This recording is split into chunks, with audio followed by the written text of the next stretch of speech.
한정희 의원님 말씀하십시오. 저희 의원님들께서 이제 인사청문회를 좀 효율적으로 하시고자 하셔서 사전에 자료 제출을 요구하셨던 게 전체 한 1,021건 정도 됩니다. 저희 위원회에서 요구를 한 게요. 그리고 후보자가 제출을 한 것은 856건, 한 160여 건 정도가 제출이 안 되었는데, 이게 이제 해당 행정관청의 그 미제출 사유에 따르면 대부분이 개인정보보호법에 따라서 제출을 못하거나 또는 해당 자료가 없거나 소관 사항이 아니어서 사실은 제출을 못한 경우들이 많았습니다. 그래서 역대 가장 그 자료 제출이 잘 안 되고 있다라고 하는 것은 실제로는 그렇지 아니한데, 아마 의원들이 원하시는 그 답변이 좀 잘 안 되거나 해서 그렇게 말씀하신 건 아닌가 하는 생각이 듭니다. 가능하면 그 후보자가 협조를 하기 위해서 노력을 했고요. 저희는 뭐 여당이긴 합니다만, 여당임에도 불구하고 최대한 좀 협조를 해주라라고도 또 실질적으로 한 바가 있습니다. 어쨌든 오늘 저희가 인사청문회가 조금 원활하게 될 수 있도록 지금 말씀하신 것들이 오늘 안에라도 제대로 될 수 있도록 그렇게 협조를 저희도 계속 독려를 하겠다는 말씀드리고요. 자료 정도는 이 정도로 해주시고 저희 인사청문회로 좀 들어갔으면 좋겠다는 말씀을 드립니다. 네, 자료 제출과 관련해서 그러면 이영도 의원님을 마지막으로 말씀해 주시기 바랍니다. 청문회 각 의원들의 질의에서 모든 내용은 밝혀질 것이다. 어쨌든 적합한 자인지 아닌지는 각 의원들이 지금 수많은 자료들 요청했고 또 필요한 자료 추가 요청을 하셨으니까 할 수 있는 부분들 적극적으로 자료 제출 요구에 따라 주시길 바라고, 다른 게 아니라 아까 우리 존경하는 이상돈 의원께서 그 조대엽을 지지하는 포스터 붙어 있는 걸 가지고 우리 이제 환노위에서 유감 표명을 공식적으로 하자는 그 말씀이 있어서 저도 처음 보았습니다.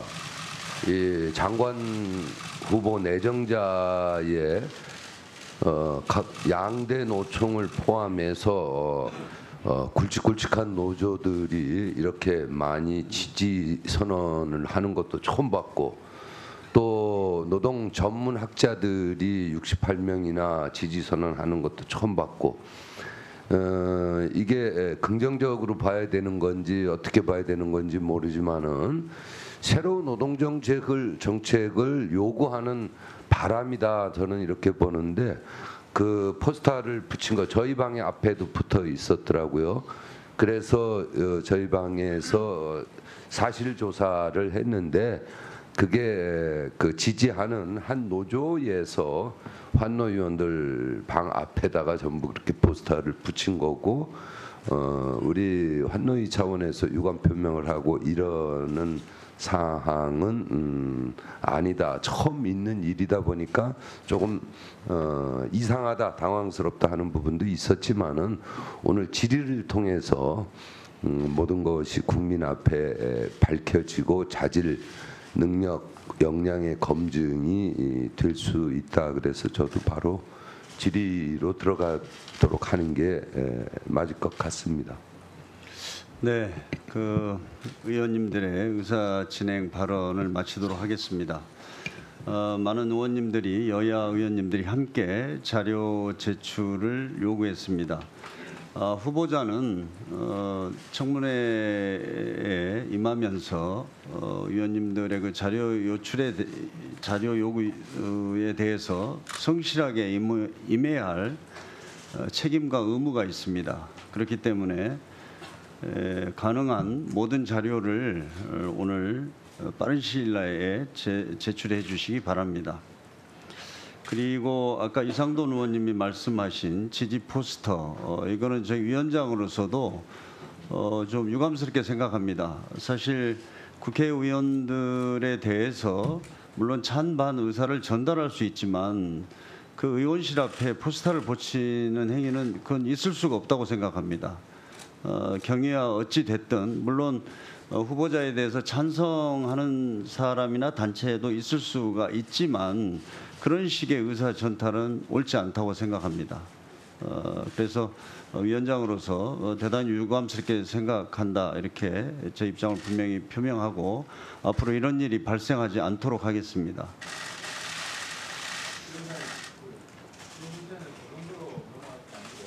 네. 외부인이 국회의원회관 들어오려면 특정 국회의원이 동의를 해줘야 됩니다.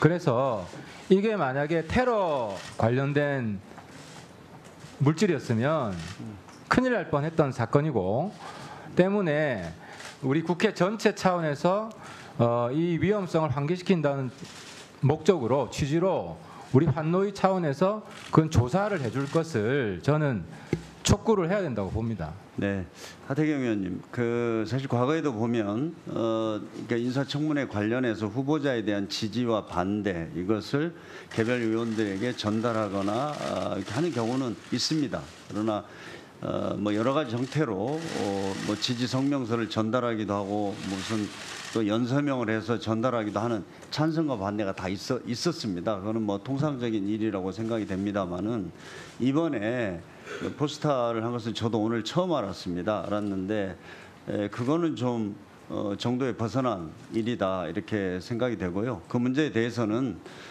제가 좀 더 방안을 좀 강구해서 이런 일이 발생하지 않도록 그렇게 하겠습니다. 다음 질의에 들어가겠습니다. 지금 많은 국민들이 우리 청문회를 지켜보고 있기 때문에 본격적인 의원님들의 질의를 통해서 네. 제가 의사진행 발언한 네. 것은 자료 요구가 아니라 네. 의사의 효율적 진행을 위해서 그동안 제기된 의혹들에 관해서 우선 후보자가 좀 일괄해서 본인의 입장을 얘기할 기회를 갖자는 것은 우리 이상돈 의원님 말씀대로 밤을 새워도 다 못다 할 얘기를 좀 효율적으로 시간을 절약하기 위해서 제가 의사진행 차원에서 제기한 거거든요. 그걸 그렇게 하실지 안 하실지는 좀 결정을 해주고. 네. 아니 그것도 말씀을 드리겠습니다. 그것도 좋은 방안의 하나라고 생각이 됩니다만은 아마 많은 의원님들이 동의하지 않으시는 것 같습니다. 일문일답을 통해서 후보자에게 직접 설명할 수 있도록 그렇게 하는 것을 원하시는 것 같아서 그렇게 진행하도록 하는 것을 양해해 주시기 바랍니다. 그러면 질의에 들어가도록 하겠습니다. 질의는 국회법 제60조에 따라 일문일답 방식으로 하겠습니다. 질의 시간은 7분으로 하겠습니다. 그러면 더불어민주당 경남 양산시 을 출신 서형수 의원 질의해 주시기 바랍니다. 예, 서형수 의원입니다. 제가 첫 질의자이기 때문에 질의 들어가기 전에 한 말씀 먼저 드리겠습니다. 오늘 이 자리는 조대엽 고용노동부 장관 후보자가 장관으로서 적합한 사람인지 아닌지를 가리기 위한 자리입니다. 후보자가 고용노동부 장관으로서 적격자인지 부적격자인지 국민들이 직접 보고 계신 가운데 판단하고 결정해야 하는 자리입니다. 먼저 후보자가 고용부 장관이 해야 할 일을 잘 알고 있는지 그리고 그 일을 할 준비가 잘 되어 있는지를 확인해야 합니다. 장관으로서 전문적 역량을 갖췄는지 잘 따져야 합니다. 그리고 또 하나 후보자가 좁게는 같이 일할 동료 공무원들이 믿고 따를 만하고 넓게는 국민들의 신뢰와 지지를 받을 만한 도덕적 품성을 갖추었는지 확인해야 합니다. 장관으로서 도덕적 흠이 없는지 잘 따져야 합니다. 전문적 역량과 도덕적 품성은 둘 다 고위공직자에게 반드시 필요하고 똑같이 중요한 자격입니다만 최근의 인사청문회 진행 과정을 지켜보면 후보의 전문적인 역량을 따진 데는 다소 소홀하고 본인이나 가족에 대한 의혹을 제기하고 도덕적 흠집을 찾는 데 너무 치우쳐 있는 것 같아 안타깝습니다. 후보자의 전문성과 품성에 대한 평가나 장관으로서의 적격 여부를 판단하는 기준은 사람마다 다를 수 있습니다. 저는 장관의 적격, 부적격을 정하는 기준이나 잣대는 후보자 본인이나 청문회에서 질의하는 의원들이 아니라 결국 국민들이 결정해야 된다고 생각합니다. 국민들의 평균적인 눈높이가 그 잣대가 되어야 한다고 생각합니다. 오늘 이 자리에서 후보자가 고용노동부 장관으로서 전문성이 부족하지는 않은지, 도덕적 흠이 없는지 의원들은 성실하게 질문하고 그에 대해서 후보자가 성실히 답변을 한다면 장관의 적격 여부는 국민들의 눈높이에서 자연스럽게 정해지려고 봅니다. 후보자님, 오늘 후보자로 상당히 긴 하루, 힘든 하루가 될 텐데요. 어떻게 좀 건강이나 몸이 불편하신 데 없으십니까? 네. 지금 후보자로 지명된 지 며칠 됐습니까? 지금 3주째. 그 사이 주로 어떻게 준비하고 지냈습니까? 청문 관련 요구 자료들을 가급적 성실하게 준비하려고 애를 썼고요. 또 제가 평생 학교에 있었기 때문에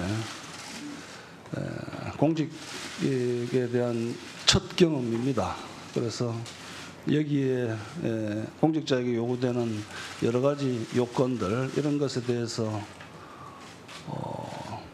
아주 성찰적으로 생각할 수 있는 계기가 되었고, 또 어떤 측면에서는 제가 그동안 살아왔던 과거 전체에 대해서 다시 한번 되짚어보는 이런 시간을 보냈습니다. 네. 그럼 그 과정에서 결국은 장관으로 전문적 역량이나 도적 품성에 대한 국민의 눈높이는 이제 짐작하셨을 테고요. 그 눈높이에 비추었을 때 지금 본인이 자격을 갖추었다고 생각하십니까? 충분하지는 못하다고 생각합니다만은 그동안 학교에서 노사정 각 분야 다양한 영역에 계신 분들과 끊임없이 대화해왔고, 노동 관련 주요 방향과 철학을 저 나름대로 체계화시키는데 애를 써온 경험을 가지고 있습니다. 네. 좀 짧게 말씀해 주십시오. 그럼 오늘 만약 지금 기왕에 제기된 의혹이 제대로 해소되지 않거나 오늘 이 자리에 새로운 의혹이 제기되어서 결국 국민들의 눈을 봤을 때 이런 자격이 부족하다라는 판단이 났을 때는 후보를 사퇴할 의사가 있습니까? 의원님들의 질의와 검증 과정에 최대한 솔직하고 성실하게 답하겠습니다. 그리고 남은 부분은 의원님들과 국민들의 몫으로 맡겨야 되지 않을까 생각을 합니다. 네. 일단 오늘 아까 말씀 도덕적 흠 부분은 주로 야당 의원들이 많이 제기를 하실 테고요. 저는 일단 전문성 부분을 따질 텐데요. 그럼에도 불구하고 지금 제기된 10가지 넘는 의혹 중에서 지금 음주운전 그리고 벌금형 처벌에 대해서는 제가 어떠한 자들 보더라도 납득하기 힘들고, 그다음에 후보자의 해명 자체도 부족한 걸로 보입니다. 거기에 대한 경위 설명이나 본인의 입장을 분명히 밝혀주십시오.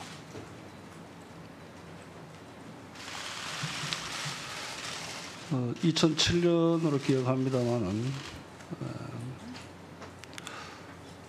음주운전을 분명히 했었고 적발이 있었습니다. 그 사실에 대해서는 그 경위가 어떻든 간에 저는 그 이후 아주 뼈아픈 반성과 성찰의 시간을 보냈습니다.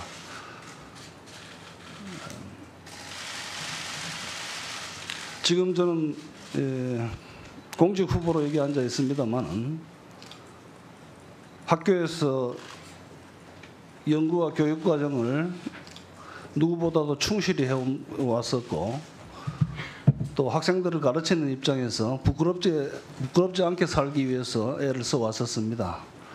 근데 음주운전의 경험은 저 스스로 생각해도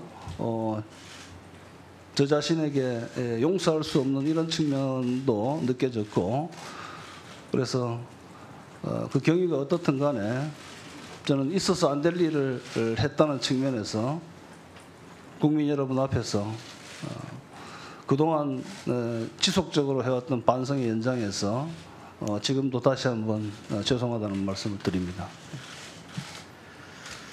예, 문제는 아까 후보자님 말씀 그냥 하시죠. 네.